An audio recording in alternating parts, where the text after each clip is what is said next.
Masechet Shabbat Daf même tête. On commence Bezrat Hashem à la 4e ligne aux 2 points. Bisman Chen Lachin. On a vu dans la Mishnah une liste de choses dans lesquelles il est interdit d'enfouir la casserole avant Shabbat pour maintenir sa chaleur.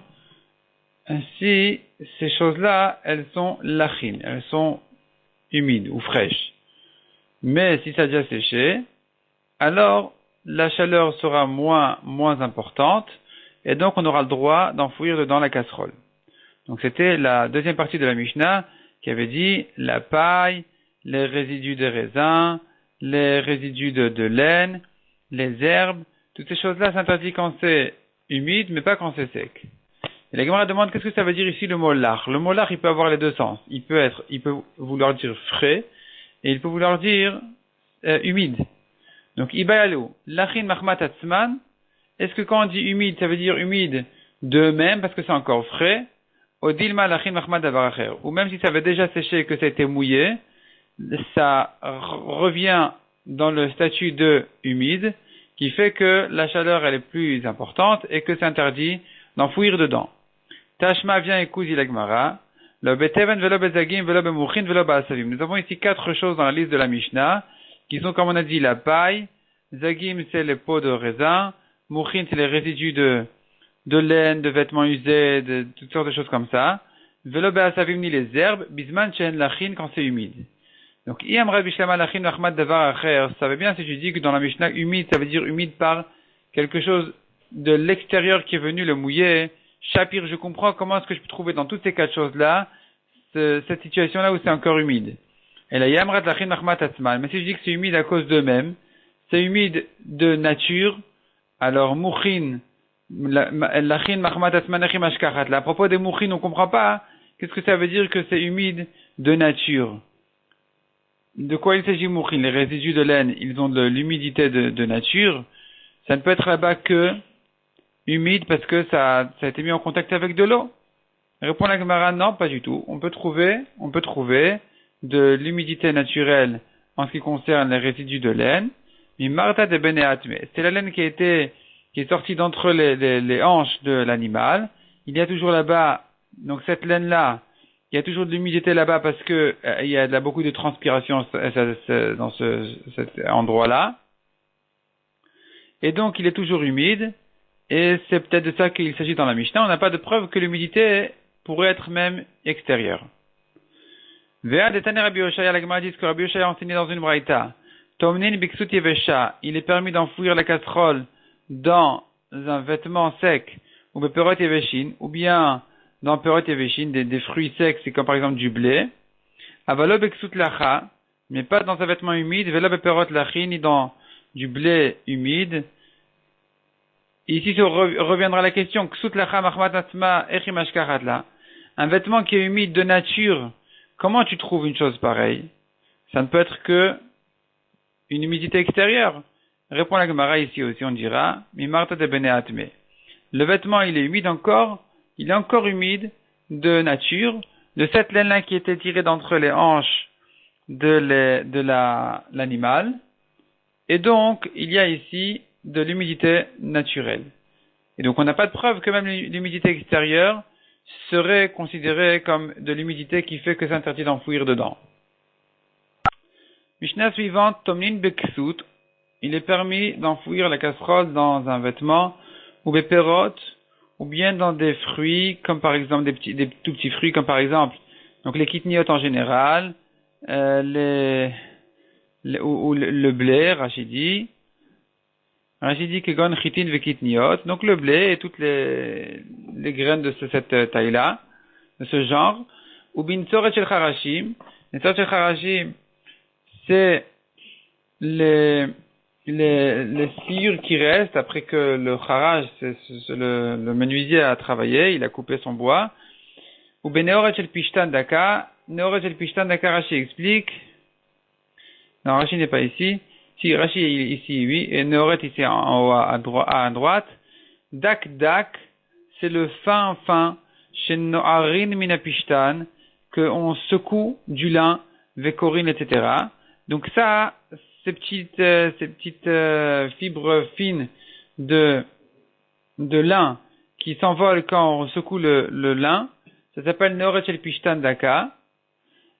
Et donc il est permis selon Tanakama d'enfouir dans la casserole. Rabbi Yehuda Oser Bedaka ou Matir Bagasa. Rabbi Yehuda il interdit quand c'est fin, il permet que quand c'est épais. Amar Rabbi Yannai. Nouveau sujet. Tfilin Tzrichin Guf Naki. Il faut avoir un corps propre lorsqu'on porte des tfilin. Les tfilin nécessitent un corps propre. Kelisha Bal Knafaim, comme Elisha Bal Knafaim, qui a eu un grand miracle à propos des tfilin, et c'est donc la preuve qu'il savait les respecter correctement. Maïhi, qu'est-ce que ça veut dire un corps propre? Abaya Amar Shelo Yafiach Ben, qu'il puisse se retenir de ne pas faire des mauvaises odeurs avec les tfilin. Rav Amar Shelo Yishan Ben, il interdit de dormir avec les tfilin, de peur qu'à nouveau, il risque de faire des mauvaises odeurs en dormant. Ou bien avoir un écoulement impur. Ve'ama ikari le Bal Knafaim. Pour quelle raison on l'appelle Elisha Bal Knafaim? Bal Knafaim, c'est-à-dire qu'il y a les ailes, qui portent les ailes. Sheba Machat, Gazra Malchut Romi Aresha Gzera l'Israël. L'Agma raconte l'histoire que les Romains ont décrété un décret sur Israël. Chez Kolamaniar Tfilin, Yinkeru et Mocho. Que celui qui porte les Tfilin, on va lui on va lui trouer le cerveau. Vaya Elisha manicham yotel ashuk. Et Elisha les portait, ne craignait rien. Il sortait comme ça sur la rue. Raou Kasdor Echad l'a vu un ministre, Rachid traduit en français d'ailleurs. Rachid dit Kasdor ministre, Shaya Memoune Alkar, qui était responsable sur ça. Rat Mipanav. Elisha s'est enfui. Verat Acharav et le ministre l'a poursuivi. Mais Kevan Shiget, lorsqu'il a rattrapé, Netalan Merosho, tout de suite Elisha, il a enlevé les tefilines sur sa tête. Ve'achazan biyado, il les a tenus dans ses mains. Amar lo maze biyadra, il a demandé qu'est-ce que tu portes dans tes mains. Amar lo kanfeona, des ailes de colombe. Pachat et yedo venimzeu kanfeona. Il a ouvert ses mains et effectivement, il y a eu un est que ils se sont trouvés des ailes de colombe. Les virar korinoto Elisha bal knafaim, c'est pour ça qu'on l'appelle Elisha bal knafaim. Donc Elisha qui porte les colombes, les ailes. Ou maishna kanfeona misharofot. Pourquoi les ailes de colombe est plus que des autres oiseaux? Mishum de imtil Knesset Israël, car a été comparé l'assemblée d'Israël, les Yona une colombe. Chez Neymar, comme il est dit, Kanfe Yona n'er pas bakesef et gomer. Donc les ailes de colombe n'er pas couvertes d'argent, etc. Mayona, donc de même que la colombe Knafe Meginot Alea, ses ailes la protègent. Af Israël mitzvot Meginot Alea, de même, Israël, leurs ailes, les mitzvot les protègent. Donc Israël qui sont comparés à la colombe, qui sont protégés par les mitzvot, c'est donc comparé aux ailes de la colombe qui la protègent. Rashi explique pourquoi ces ailes la protègent. Rashi dit Knafe Meginot Alea minatzina, du froid, ou mikol of ve'adam haba alea, et de tout oiseau ou homme qui vient l'attraper, hinilchemet ou maka berosh gapa. Elle se bat et elle frappe avec le bout de ses ailes. Machen ken misharofot, ce que n'ont pas l'habitude des autres oiseaux de faire.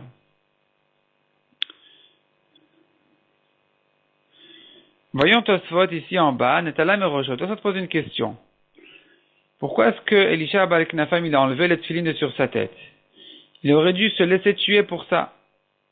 C'est ce que demande Tosfot. Ve'af al-gav damar beSanedrin, malgré qu'on a dit dans la Gemara de Sanedrin, Mishal Gzerat HaMalchut, si les Goïm ont décrété un décret contre la religion de la Torah, contre la Torah, qu'Israël ne puisse pas garder la Torah, affilé al mitzvah kala, même sur une mitzvah légère, yarek va y avoir. Il faut se laisser tuer, ne pas le transgresser. Affilé les chanouilles yarak tademesana assour. Et même s'ils ont interdit de garder les lacets juifs, on n'aura pas le droit de les changer. Haïnou. Alors ici se pose la question, comment est-ce que Elisha a enlevé les tefilines? Il aurait dû se laisser tuer pour cette mitzvah, pour n'importe quelle mitzvah, n'importe quel, même minag, il faut être tué pour ne pas le transgresser si il y a un décret contre ce minag juif, contre une halakha juive. Répond à Tzvotainu Mishum de Beshinui Arakta, la différence elle est qu'en changeant le lacet, mitnek oved kochavim, il ne marque plus la différence entre le juif et le goy. Il se comporte comme un goy puisqu'il porte un lacet de goyim. Vedome, Shemoti Atom Mikal Israël. Et donc il semble comme s'il se sortait du klal Israël et qu'il ne veut pas apporter donc des vêtements juifs, il veut se comparer au goyim, donc c'est comme s'il se sortait complètement du klal Israël. Avala Chayno Seklum, Mais ici, en retirant les tefilin, il n'a rien fait de mal. On le voit tel quel. On le voit comme il est sans tefilin. C'est pas qu'il s'est fait ressembler à un goy. Et la she'en tefilin berocho sha'achat. Il n'a que un moment, pas de tefilin sur sa tête. Verbe Israël she'en tefilin kumoto. Il y a beaucoup d'autres juifs qui ne portent pas les tefilin comme lui. Donc finalement, pour une chose pareille, selon Tosfot, on ne dit pas il y a rek vali avor. Si on ne reconnaît pas, en retirant les tefilin, qui cherche à se comparer à un goy, alors il n'aura pas le devoir de se laisser tuer pour ça. Au contraire, il a bien fait d'enlever les tefilin pour ne pas se laisser tuer. Voyons encore un Tosfot qui n'a fait un Meginot Alea, ses ailes la protègent, comme on a dit. Omer ri, de amrinan ba midrash, ri ramène un midrash, qui dit, le midrash il dit, kol haofot, kshen yegein inochin al gabe sela. Tous les oiseaux, quand ils sont fatigués, ils se reposent sur un rocher.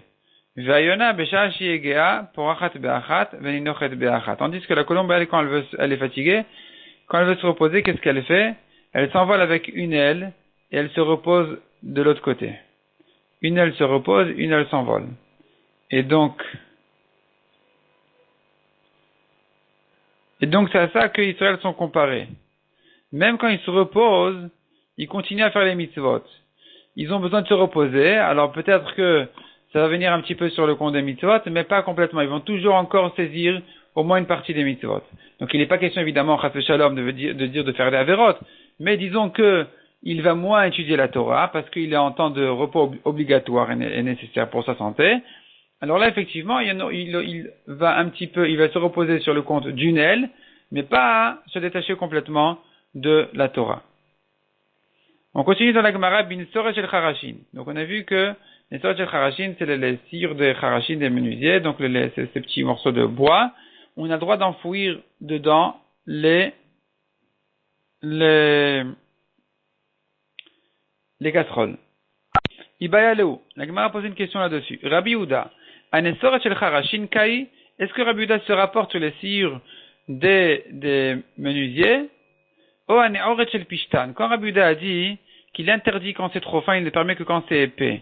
Est-ce qu'il voulait dire, est-ce qu'il se rapportait sur les cires, ou bien il se rapportait sur les fibres de lin qui s'envolent? Tashma. Bien écoute. Détail Rabbi Yehuda Omer, neorech el pishtan daka. Rabbi Yehuda dit que neorech el pishtan daka, c'est ce qui est secoué du lin quand c'est fin, areu kezevel. C'est comme des excréments qui sont interdits d'enfouir dedans les casseroles. Shmamina, on entend de là que aneorech el pishtan kai shmamina, que Rabbi Yehuda ne se rapporte que sur le lin, sur le fin du lin, ça, ces petites fibres fines de lin, c'est ça ce qui est interdit. Mais en ce qui concerne les sciures, Rabbi Yehuda n'a pas parlé, n'a pas fait la différence entre épais ou fin, tout sera permis. Mishnah suivante. Tomlin bishlachin, on a le droit d'enfouir les casseroles dans des pots. Ou metal telinotan, et d'ailleurs, on a le droit de les porter, c'est pas mouktsé. Par contre, begizet tsemer ven metal telinotan. Ce qui a été tondu de lin, les tontes de laine, les tontes de laine, on a le droit d'enfouir dans la casserole, par contre, c'est mouktsé. En metal telinotan, on n'a pas le droit de les porter. Ketadou sait comment il fait pour se servir alors. Notel et takisui, il retire le couvercle de la casserole, ven oflot, sans toucher la laine, et ça tombe, elle va tomber d'elle-même, il n'y aura pas de problème. Rabbi Elazar ben Azaria Omer, Kupa matal tida venotel. La caisse dans laquelle se trouve la casserole qui est enfouie dans ces tontes de laine, il n'a pas retiré la casserole complètement de la caisse, parce que la laine risque de tomber à l'endroit de la casserole, et qu'il ne pourra pas la remettre, il devra porter la laine alors que c'est moukté. Donc qu'est-ce qu'il a à faire?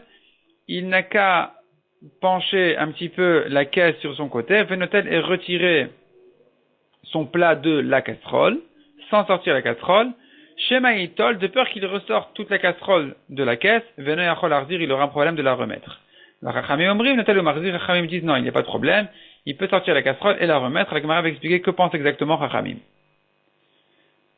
Yativ Rabbi Yonatan ben Achinai, la Gemara raconte que Rabbi Yonatan ben Achinai était assis, vers Rabbi Yonatan ben Lazar avec lui, Veyativ Rabbi Chaina bar Chamagabayou, il y avait aussi Rabbi Chaina qui était assis parmi eux. Vekam Ibayalo, ils se sont posé la question suivante. Shlachin shel balabaitnan, est-ce que quand la Mishnah parlait de peau en disant que c'est pas mouktsé, elle ne parle que des peaux d'un balabait, donc c'est quelqu'un qui n'est pas il travaille pas les pots, il va pas les vendre, c'est pour ça que c'est pas muktzeh. Aval shel uman, kevan de kapidala yume un uman, un artisan qui va travailler ou qui va les vendre, et donc kapidala il fait attention à les garder propres, c'est donc muktzeh. Le métal telinaneu, parce qu'on va pas les utiliser comme ça. Il va pas permettre de s'asseoir dessus, de peur que ça se salisse, donc c'est muktzeh. Odilma shel uman tnan, ou bien peut-être que non. Notre Mishnah parle même d'un artisan, et que vechol shiken shel balabait, et kal vachomer, que les pots d'un balabait, c'est pas muktzeh. Même d'un artisan, c'est pas muktzeh, kal vachomer d'un balabait. Amar le Rabbi Yonatan ben Elazar. Alors, parmi ces trois chachamim, il y avait Rabbi Yonatan ben Elazar qui leur a dit, mistabra shel balabait nan. Là, c'est vrai de dire qu'il s'agit dans la Mishnah des pots d'un balabait. Mistabra shel balabait nan. Aval shel uman kapidalayu. Mais l'artisan, il est makpid, il fait attention. Et donc, ça sera muktzeh. Amar le Rabbi Chanina bar Chama. Rabbi Chanina qui était assis parmi eux leur a fait la remarque suivante. Il leur a dit, car Amar Rabbi Ishmael Rabbi aussi. Ainsi a dit Rabbi Ishmael Rabbi aussi. On tourne la page. Abba, mon père, Shalcha Ava, il travaillait les pots. Donc c'est un artisan justement. Ve'amar, c'est un ouman. Ve'amar, haviu shlachin veneshev alen. Et il disait en jour de chol, en tout cas il disait amenez des pots qu'on s'assoit dessus. Donc on voit que même un ouman, il n'est pas makpid. Il n'est pas gêné d'utiliser les pots. Et donc ça ne sera pas muktzeh. Mais Tivel Agmara vient objecter. Nesarin shel balabait, des planches d'un balabait. Donc balabait, c'est un homme simple, c'est pas, il travaille pas les bois. Metal telinotan, on a le droit de les porter. Veshel uman, mais s'il travaille ses bois, il va en faire des armoires ou autre chose. En metal telinotan, ces planches-là sont muktzeh. L'imrichev, la tête elle pat leorchin, mais s'il a pensé avant Shabbat de mettre dessus, sur ces planches, du pain pour les invités, benkar ou benkar, metal telinotan, dans tous les cas, il aura le droit de porter ses planches. Donc on voit ici qu'un ouman, il est makpid, on voit que c'est muktzeh. Si ça appartient à un ouman, c'est muktzeh. Ça contredit ce qu'on avait ramené au nom de Rabbi aussi. Répond la Gemara, Shan et Sarim des kapidalayou. Les planches, c'est différent. On fait plus attention à la risque de se casser. Donc là, ça sera muktzeh. Tandis que les pots, on n'est pas makpid, on fait pas attention, on fait moins attention aux pots, même si ça se salit, on va s'arranger avec. Et donc, les pots ne sont pas muktzeh. Tashma, viens, écoute, nouvelle preuve. Orot, ben avoudin, ben chen avoudin, les pots, aussi bien si elles ont été travaillées que sinon. Moutar et tatelan, be Shabbat, on a le droit de les porter pendant Shabbat. Le amrou avoudin, on a fait la différence entre les pots travaillés et les pots qui n'ont pas été travaillés, et la lignan touma bilvad. Pas en ce qui concerne le muktzeh de Shabbat, mais que en ce qui concerne la touma. Que si les pots ont été travaillés, à ce moment-là, c'est mekabel touma. Ça peut recevoir de la touma. Sinon, non. Maïlav, loshna, n'est-ce pas, dit la Gemara, qu'il n'y a pas de différence ici entre les pots shel balabait et loshna shel uman. On ne fait pas la différence ici entre les pots du balabait et les pots du uman. Toutes les pots ne sont pas muktzeh. On a dit que c'est pas muktzeh, donc on ne fait pas la différence. Donc même celle du uman, c'est pas muktzeh. Lo, la Gemara repousse, non. Shel balabait. Ici, on ne parle que des pots du balabait, c'est pour ça que c'est pas muktzeh. Mais aval shel uman mai, el metal telin, mais du uman, tu veux dire que les pots, c'est 8 muktzeh, on n'a pas le droit de les porter. Hier, ici, c'est comme ça. Ha detane velo amrou avoudin, ce qu'on a enseigné ici, dans la Braïta, que les chachamim n'ont fait la différence entre les pots travaillés ou pas, et la linyan touma bilvad, que en ce qui concerne la touma. Pourquoi on a besoin de chercher si loin? Restons dans la halakha de muktzeh, et faisons des différences entre les pots d'un balabait et les pots d'un ouman. L'iflog, on devrait faire la différence. Velitne, l'enseigner. Bedida, dans le même cas, dans le cas du muktzeh. Bamed varim amurim, dans quel cas cette halakha a été dite de dire que c'est pas muktzeh? Beshel balabait, c'est que si les pots sont un balabait. Aval beshel ouman, non, mais si c'est les pots d'un ouman, non, on dit pas que c'est muktzeh. Donc pourquoi on a besoin de chercher si loin, de faire les différences entre touma et muktzeh? Muktzeh, on dit, dans tous les cas, c'est pas muktzeh. Touma, on dit, oui, ici il y aura une différence entre les pots travaillés et les pots non travaillés. C'est pas la peine d'aller si loin. On devrait rester dans les halachot de Shabbat et faire la différence entre un balabait et un ouman. Donc, puisqu'on ne l'a pas dit, c'est la preuve qu'il n'y a pas de différence. Donc on a ici une preuve que même les pots du Ouman, c'est pas Mouktsé. Répond la Gemara, Kula be balabait kamaire. La Braïta voulait rester dans le cas du balabait, ne voulait pas changer, et c'est pour ça qu'elle n'a pas fait de différence entre balabait et Ouman. Par contre, elle a lui fait la différence entre Touma et Shabbat. En ce qui concerne Shabbat, toutes les peaux ne sont pas Mouktsé. Par contre, en ce qui concerne la Touma, là on dira attention. Si ça a été travaillé, ça reçoit de la Touma. Sinon, non.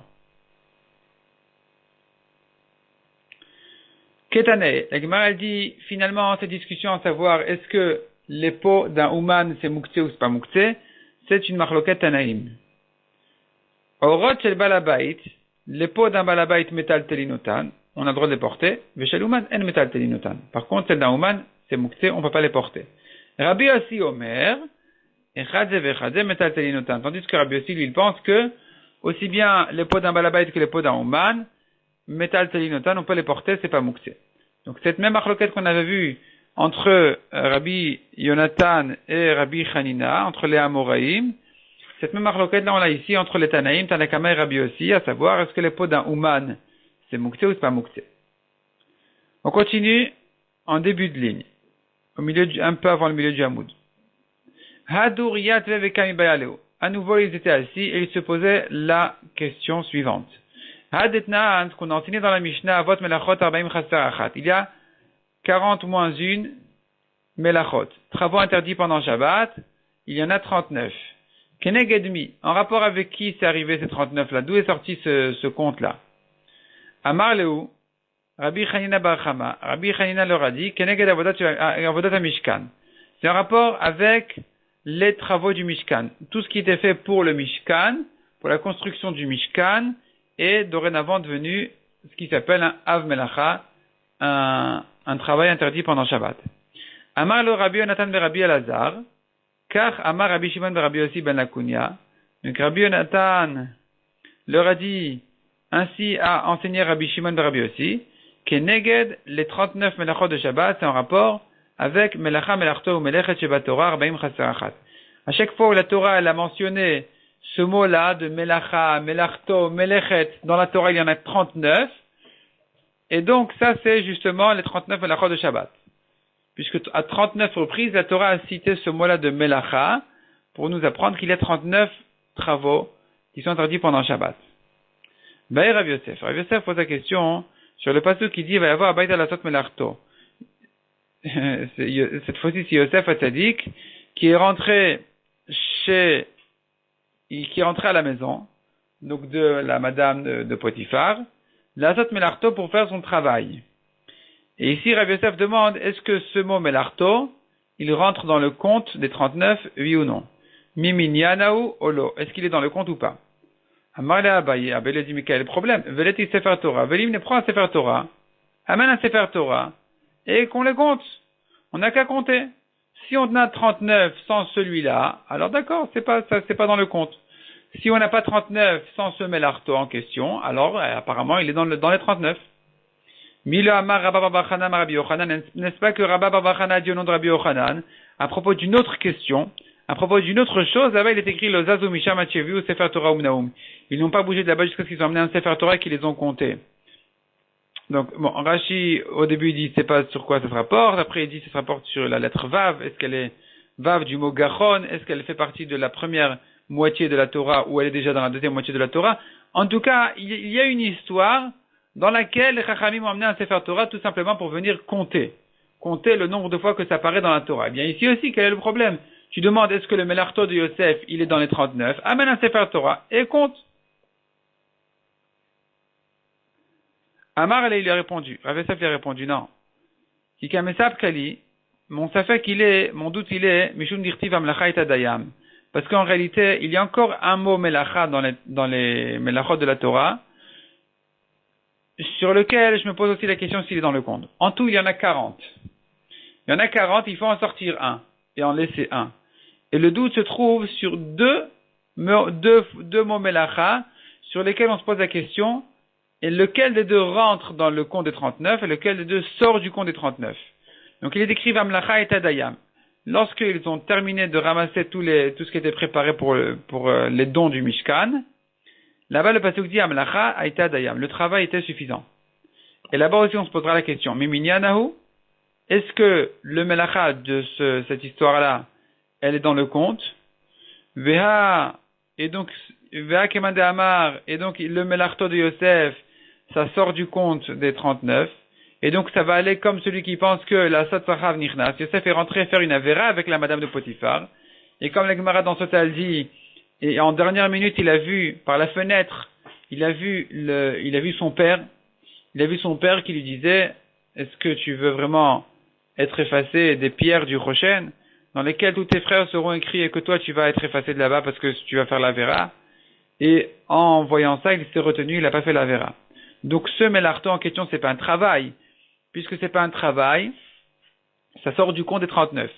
Odilma ou peut-être que non. Mais y avoir abayt alasot mélarto miminyanahu. Au contraire, le mélarto de Yosef, c'est que Yosef est rentré chez son maître Potiphar pour faire son travail là-bas. Donc c'est vraiment un travail. Et pas pour faire la vera.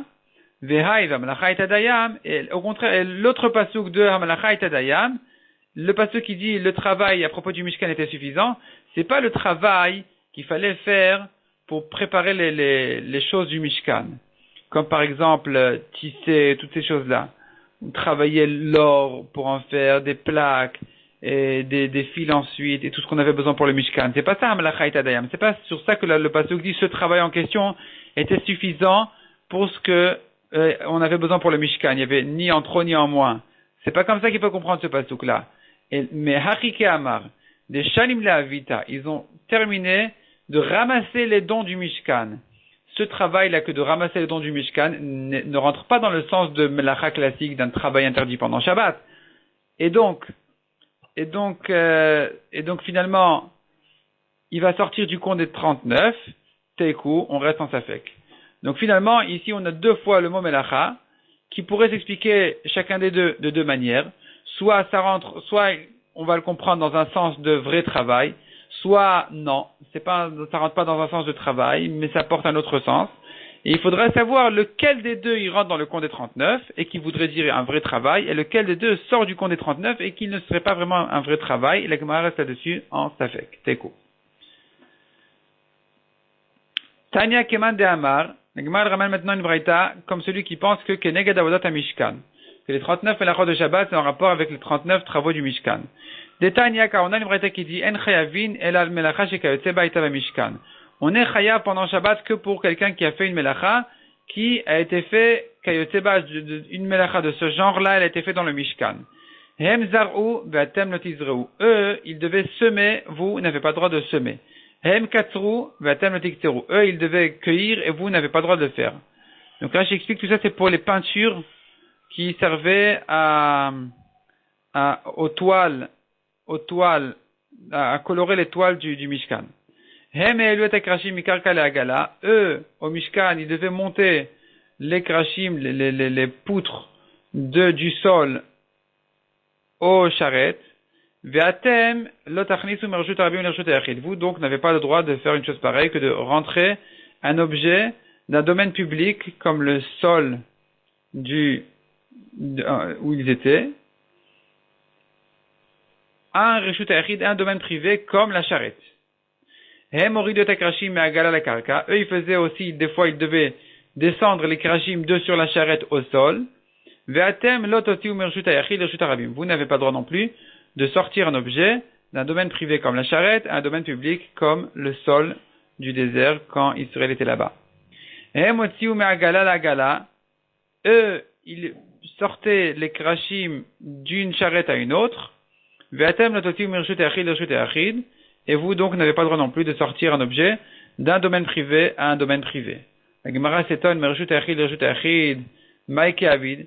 domaine privé à un domaine privé, qu'est-ce qu'il a fait de mal?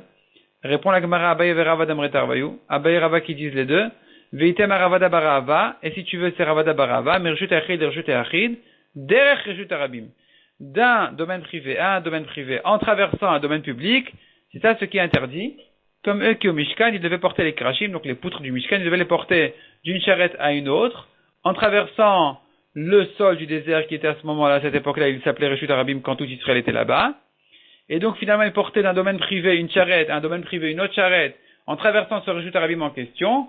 et donc ça sera aussi interdit pour vous. Donc de là, hein, on a une preuve pour celui qui pense que les 39 melachot, donc les 39 travaux interdits pendant Shabbat, sont en rapport avec les 39 travaux qui ont été faits pour le Mishkan. Puisqu'ici, c'est de Braïta, elle compare tous les travaux de Shabbat aux travaux du Mishkan. Shabbat Shalom à tout le monde.